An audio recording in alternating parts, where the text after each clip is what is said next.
बहू, तीज आने वाली है। तूने अभी तक अपने लिए साड़ी और चूड़ी वगैरह नहीं ली। जाकर ले ले। फिर ब्लाउज वगैरह सिलवाने में भी वक्त लगेगा। अभी से तैयारी शुरू करेगी तब तो तीज पर पहनेगी। बस 15 दिन बचे हैं। आज मार्केट चली जा और जाकर जो कुछ भी खरीदना है खरीदा। रेनू की सास ने रेनू से बोला तो रेनू ने बहुत ही रूखे अंदाज में बोला, मुझे नहीं करना कोई तीज का व्रत। वही करे ना जिसके साथ आपका बेटा रहता है। बहू, कैसी बातें कर रही है तू? एक सुहागन होकर बोल रही है कि तीज का व्रत नहीं करना। पागल हो गई है क्या? हर सुहागन स्त्री अपने पति के लिए तीज का व्रत तो करती ही है, और आज तक तू भी तो कर ही रही थी। फिर आज यह बेवकूफ़ी भरी बातें क्यों कर रही है? चल छोड़ ये सारी फालतू की बातें और यह ले 10,000 है। जाकर अपनी खरीदारी कर और यह कार्ड भी रख ले। अगर कम पड़े तो इससे पेमेंट कर देना। नहीं मम्मी जी, मुझे नहीं करनी कोई खरीदारी, और यह आप अपने पैसे और कार्ड अपने पास रखिए। आज तक आपने बेटे के लिए तीज का व्रत किया है। क्या सुख मिल गया मुझे? क्या सुख दिया है आपके बेटे ने मुझे? जिस औरत के साथ रहता है उस औरत से बोलिए आपके बेटे के लिए तीज का व्रत रखेगी। मुझसे कोई उम्मीद मत कीजिए। क्या मुझे कभी पत्नी का सम्मान दिया है? नहीं, बल्कि इस घर की नौकरानी बनाकर रख दिया है और खुद दूसरी औरत के साथ रह रहा है। कैसी बातें कर रही है बहू तू? इतने सम्मान के साथ तो इस घर में रहती है। किसी बात की कोई कमी नहीं है। ऐशो आराम की जिंदगी है। जो बोलती है एक बार में पूरा होता है। कपड़े और जेवरों से तेरी अलमारियां भरी पड़ी हैं। जहाँ जाना होता है तू जा सकती है। तेरे बच्चे शहर के सबसे बड़े स्कूल में पढ़ रहे हैं। घर में कामकाज करने के लिए नौकर है। कोई रोक टोक नहीं है, और फिर भी बोल रही है तुझे क्या सम्मान मिला? और क्या चाहिए किसी औरत को? अच्छा मम्मी, तो बस यही चाहिए होता है एक औरत को, और पति की जरूरत नहीं होती? दूसरी औरत के साथ मजे ले पति, और पत्नी को घर में लाकर गुड़ियों की तरह सजा दे। जो उसके माँ बाप की जिम्मेदारी उठाए, नाते रिश्तेदारों की जिम्मेदारी उठाए, हर जगह उसके नाम पर जाकर समाज की जिम्मेदारियां पूरी करे, और वह एक रखेल के साथ अपनी जिंदगी के मजे ले। अपनी जिम्मेदारियां मेरे सर पर डालकर अपनी जिम्मेदारियों से भाग जाए। कैसी बातें कर रही है बहू तू? अरे यह सब तो मर्दों के शौक होते हैं। क्या हुआ यदि वह दूसरी औरत के साथ रहता है? तेरी हर जरूरत पूरी तो करता है। समाज की नज़र में तू ही उसकी ब्याहता है, और वह औरत तो बस उसकी एक रखेल है जिसे वह सम्मान कभी नहीं मिलेगा जो सम्मान तुझे मिल रहा है। तू उसके बच्चों की माँ है। तू इस घर की बहू है, इस घर की मालकिन है, और वह औरत क्या है? वह कुछ भी नहीं। आज नहीं तो कल तेरा पति तेरे पास ही आएगा। अच्छा माँ जी, कितनी आसानी से आपने बोल दिया कि आज नहीं तो कल मेरा पति लौटकर मेरे पास ही आएगा। तो अपने पति के लौटने के इंतजार में मैं अपना सारा जीवन लगा दूं? मेरी खुशियाँ क्या कोई मायने नहीं रखती? आपके बेटे का जब दिल किया घर आ गया, मुझे बीवी समझकर मेरे साथ सो गया, और फिर अपनी रखेल के पास चला गया। समझ क्या रखा है उसने मुझे, अब और नहीं। अगर उसके किसी और औरत के साथ संबंध है तो आपको उसके साथ ही उसकी शादी करनी चाहिए थी ना। मेरी जिंदगी खराब क्यों की? यह सोचकर कि आपका बेटा सुधर जाएगा, और यह सोचते सोचते 10 साल बीत गए। अब तक तो आपका बेटा नहीं सुधरा, बल्कि मेरी जिंदगी जरूर खराब कर दी। अपने बेटे को सुधारने के लिए किसी और की बेटी की जिंदगी खराब करने में आपको जरा से भी शर्म नहीं आई? कैसी बातें कर रही है बहू तू? कौन सी जिंदगी खराब हुई है तेरी? इस घर के मालकिन है तू, इस घर के वारिस तेरे कोख से पैदा हुए हैं। वह क्या है? एक बाजारू औरत जिसकी कोई इज्जत नहीं। उसके साथ मेरा बेटा बस टाइम पास करता है।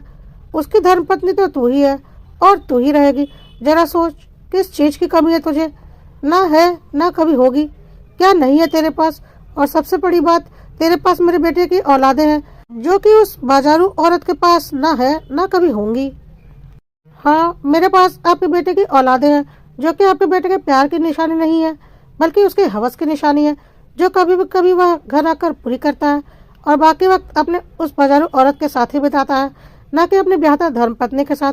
मुझे तो इस घर में सिर्फ इसलिए लाया गया है कि मैं सारी सामाजिक जिम्मेदारियां निभा सकूं, उसके माँ बाप का ख्याल रख सकूं, बुढ़ापे में उसके सहारे के लिए उसकी औलादें पैदा कर सकूं, और चुपचाप उसके पैसों के दम पर सब कुछ सहती रहूं, और फिर उसके लिए तीज और करवा चौथ के व्रत भी करूं। वह भी अपनी अय्याशियां करता रहे और मैं उसके लिए व्रत त्यौहार करूं। वाह माँ जी, क्या नियम है आपके! और आपको लगता है कि मेरे साथ कोई नाइंसाफी नहीं हुई?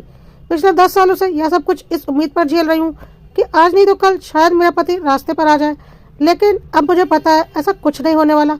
और आप लोगों के लिए तो मैं बस एक सामाजिक लाइसेंस हूँ, जो आपके समाज और आपकी हर जरूरत के लिए हर वक्त तैयार मिलूँ, लेकिन अब ऐसा नहीं होने वाला। आपने जानबूझकर अपने आवारा बेटे की शादी मुझसे करवा दी, इस उम्मीद में कि आपका आवारा बेटा शादी के बाद शायद सुधर जाए, लेकिन ऐसा कुछ भी नहीं हुआ, बल्कि मेरी जिंदगी बर्बाद कर दी। और ऊपर से आपको लगता है कि मुझे किसी बात की कोई कमी नहीं। एक बात बताइए माँ जी, क्या आप अपनी जिंदगी में दूसरी औरत को बर्दाश्त कर सकती हैं, या आपकी बेटी अपनी जिंदगी में दूसरी औरत को बर्दाश्त कर सकती है? नहीं ना, बल्कि सुनकर भी तन बदन में आग लग रही होगी। तो आप मुझसे उम्मीद करती है कि मैं एक दूसरी औरत को अपना लूं? ऊपर से मेरे मायके वाले हमेशा मुझे यही समझाते रहते हैं कि जाने दो बेटा, आज नहीं तो कल तेरा पति लौटकर तेरे पास ही आएगा, क्योंकि मेरी माँ और भाभी ने भी कभी अपनी जिंदगी में दूसरी औरत का दर्द नहीं झेला, इसलिए उन्हें भी मेरे दर्द का कोई अंदाज़ा नहीं। इसलिए जिसे देखो उसे मुझे ही समझाने चला आता है, क्योंकि यह समाज ही ऐसा है कि औरतों को ही समझौते करने की नसीहत देता है। कभी पुरुषों की गलतियाँ उन्हें दिखाई ही नहीं पड़ती। लेकिन अब यह सब और नहीं होगा।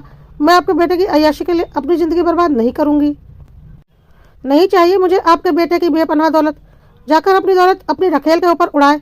और ना ही मैं उसके माँ बाप की सेवा करने वाली कोई रोबोट हूँ कि वह अपनी अय्याशियाँ करे और मैं यहाँ पर उसके माँ बाप की सेवा करूँ। मेरी ज़िंदगी के 10 साल आप लोगों ने ख़राब कर दिए। अब मुझे मेरा हक चाहिए, क्योंकि मेरा और मेरे बच्चों का हक बनता है। आप लोगों ने अपनी दौलत अपने पास रखिए। मुझे मेरा और मेरे बच्चों का हर महीने का खर्चा चाहिए और एक घर चाहिए जिसमें सिर्फ मैं और मेरे बच्चे रहेंगे। ऐसी बातें कर रही है बहू तू? रेनू की सास ने रेनू से बोला। इतने बड़े घर में तो तू रहती है, तो इस घर की अकेली मालकिन है। तेरे बच्चे भी आराम से यहाँ रहते हैं, नौकर चाकर गाड़ियाँ सब कुछ तो है। अब और क्या चाहिए तुझे? फिर अलग से घर क्यों चाहिए? और कुछ चाहिए तो बता दे, उसका भी इंतजाम करवा दिया जाएगा। आखिर तेरा हक है और हम तेरा हक कभी नहीं जाने देंगे। तुझे जितने पैसे चाहिए बोल दे, तुझे मिल जाया करेंगे। लेकिन इस तरह से अलग घर में रहने की बातें क्यों कर रही है? यह तेरा घर है। जी नहीं, यह मेरा घर नहीं है। मैं इस घर की एक केयर टेकर हूँ और यह मुझे बहुत अच्छे से पता है कि मैं किसी की पत्नी नहीं हूँ। यदि मैं किसी की पत्नी होती तो मेरा पति भी इसी घर में रहता। मैं अपने पति के माँ बाप की केयर टेकर हूँ। उसके खानदान को आगे बढ़ाने के लिए उसके बच्चों को पैदा किया है, लेकिन मैं किसी की पत्नी नहीं हूँ। यह बात आप भी जानते हैं और मैं भी। और अब जिस बाहरी औरत को उसने अपनी पत्नी का दर्जा दे रखा है, वही उसके माँ बाप की सेवा भी करे। मैं आप लोगों की सेवा की जिम्मेदारी नहीं ली हुई हूँ, क्योंकि बहू अपने सास ससुर की सेवा अपने पति के साथ रहकर करती है, न कि पति के बिना। मेरे साथ तो जो नाइंसाफ़ी की है वह की ही है। अपने बच्चों के साथ भी वही नाइंसाफ़ी की। कभी उन्हें पिता का प्यार नहीं दिया। क्या पैसों से पिता का प्यार खरीदा जा सकता है? ऊपर से अपनी जिम्मेदारियां मेरे कंधों पर डालकर खुद अपनी अय्याशियों में लगा रहा, और मैं यहाँ उसकी जिम्मेदारियां निभाती रही, इस उम्मीद में कि आज नहीं तो कल वह लौट कर घर आएगा। लेकिन अब और नहीं। अब अपनी जिम्मेदारियों को वह खुद निभाए और मुझे छुटकारा दे इस अनचाहे रिश्ते से। आप लोग भी अपनी सेवा उसी से कराइए जिसे आपके बेटे ने अपनी पत्नी की जगह पर बैठा रखा है। मुझसे कोई उम्मीद मत रखिए। रेनू की सास ने घबराकर जल्दी से रेनू के पति को फोन लगाया और सारी बातें बताई। रेनू का पति बोला, चिंता मत करो, मैं तुरंत घर आता हूँ। और थोड़ी देर के बाद रेनू का पति विकास घर आ गया। आते ही वह रेनू के ऊपर चिल्लाने लगा और बोला, तुम्हारी हिम्मत कैसे हुई मम्मी पापा से ऐसे बात करने की? मेरे ही घर में रहती हो और मेरे पर ही रोब दिखाती हो। तुम्हें क्या कमी है इस घर में? जितना दिया है कम है क्या? बोलो तो और भर दूँ। लेकिन अपनी बकवास बंद करो।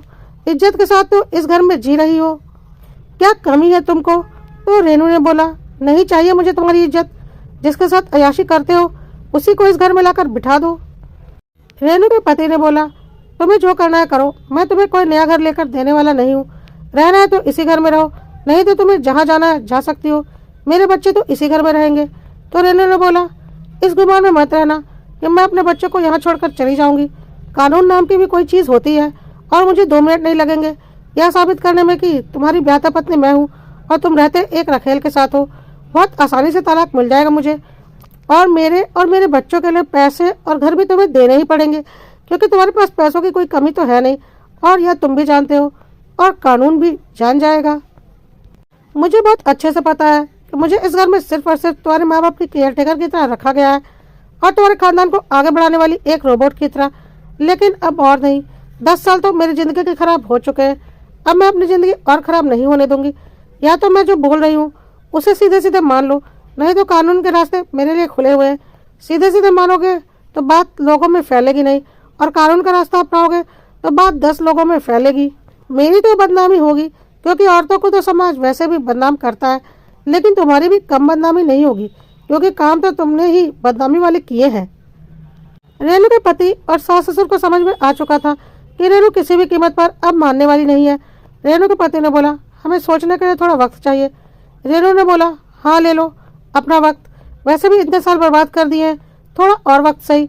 और मेरा फैसला नहीं बदलने वाला, यह बात याद रखना। मेरा फैसला सिर्फ और सिर्फ एक शर्त पर बदलेगा कि तुम्हारी ज़िंदगी से वह दूसरी औरत हमेशा हमेशा के लिए चली जाए और तुम मेरे पति बनकर मेरे साथ रहो, वह भी किसी और शहर में जहाँ उस दूसरी औरत का साया भी ना पड़े। नहीं तो और कोई गुंजाइश नहीं है इस रिश्ते को बचाने की।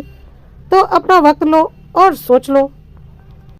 और हाँ, तुम और तुम्हारे माँ बाप इस भ्रम में मत रहना कि मैं अपना रिश्ता बचाने के लिए ललायित हूँ। मैं सिर्फ और सिर्फ अपने बच्चों की सोचकर ऐसा बोल रही हूँ, क्योंकि मैं नहीं चाहती कि बाप के रहते हुए भी मेरे बच्चे बिना बाप के जिए और अपना हक छोड़ दे, वह भी एक बाजारू औरत और अपने बाप की अय्याशियों के लिए। मेरे बच्चों का हक बनता है अपने माता पिता के साथ रहने का। तुम्हारे माँ बाप ने अपने बेटे को सुधारने के लिए एक लड़की की ज़िंदगी खराब कर दी और तुमने शादी करके एक लड़की की ज़िंदगी खराब कर दी अपने माँ बाप की सेवा करवाने के लिए। तुम लोगों को शर्म नाम की कोई चीज़ तो है नहीं। लेकिन अब मैं मेरे बच्चों का हक उनसे छीन कर उनकी ज़िंदगी खराब नहीं होने दूंगी। लेकिन बच्चों के हक के लिए मैं अपने आत्मसम्मान से भी और अधिक समझौता नहीं कर सकती। बच्चों का हक तो मैं उन्हें किसी न किसी तरह से दिलवा कर ही रहूंगी। लेकिन अब मैं तुम्हारे इस घर में तुम्हारे माँ बाप के साथ नहीं रह सकती, क्योंकि पत्नी अपने पति के साथ रहती है, न कि सास ससुर के साथ। तो मेरी बातों को ध्यान से समझो और सोच लो तुम्हें क्या करना है। या तो इस शहर को और उस औरत को हमेशा हमेशा के लिए छोड़ दो और एक नई जिंदगी शुरू करो, या तो मुझे और मेरे बच्चों को एक अलग घर लेकर दो जिसमें तुम्हारी और तुम्हारे माँ बाप की कोई जगह नहीं होगी। फिर मैं बच्चों के साथ रहूंगी और तुम अपनी रखेल के साथ अपने माँ बाप की सेवा करना। मुझे तुम लोगों से कोई मतलब नहीं होगा। बस महीने के महीने मेरा और मेरे बच्चों का खर्चा भेज देना, चाहे आपसी समझौते से चाहे कानूनी रूप से। जितना वक्त लेना है ले लो और अपना फैसला मुझे बता देना। कहकर रेनू अपने कमरे में चली गई। विकास को कुछ समझ में नहीं आ रहा था, न ही उसके माँ बाप को, क्योंकि उन लोगों ने समाज में अपना एक रुतबा बना रखा था जो कि अब खराब होता दिख रहा था। रेनू अपनी बात पर अड़िग थी। काफी सोच विचार के बाद विकास और उसके माँ बाप रेनू की बात से सहमत हो गए। उन लोगों ने रेनू से बोला, हमें तुम्हारी सारी शर्तें मंजूर है। हम इस शहर को छोड़कर कहीं और चले जाएंगे और एक नई जिंदगी शुरू करेंगे, क्योंकि तुम ही मेरी ब्याहता पत्नी हो। रेनू ने बोला, वह तो ठीक है, पर इस भ्रम में आप लोग मत रहिएगा कि मैं इतनी जल्दी आप लोगों को माफ कर दूंगी। मुझे भी मेरा वक्त चाहिए, क्योंकि मैं अब किसी पर विश्वास नहीं करती। इस बात की क्या गारंटी है कि तुम दूसरे शहर में किसी और से नाजायज संबंध नहीं बनाओगे। इसलिए जब तक मैं पूरी तरह से परख नहीं लूंगी कि अब तुम सुधर गए हो, तब तक मैं तुम्हें अपना नहीं पाऊंगी। विकास ने बोला, जैसा तुम कहो। और हाँ माँ जी, आप इस उम्मीद में मत रहिएगा कि मैं विकास के लिए तीज या करवा चौथ के व्रत रखूंगी। बहुत दिन मैंने ये बेईमानी के रिश्ते निभा लिए, अब और नहीं। अब विकास के लिए तीज और करवा चौथ के व्रत मैं तभी रखूंगी जब मुझे लगेगा कि विकास मेरा पति है और सिर्फ मेरा है। तब तक के लिए आप लोगों को इंतजार करना पड़ेगा, क्योंकि मैंने भी बहुत इंतजार किया है अपने जीवन में ठहराव के लिए, जो कि किसी भी तरीके से नहीं आया जब तक मैंने खुद कदम आगे नहीं बढ़ाया। विकास और उसके माँ बाप के पास रेनू की बात मानने के अलावा कोई और विकल्प नहीं था। रेनू आज अपने बच्चों के साथ सुकून की नींद सोई थी।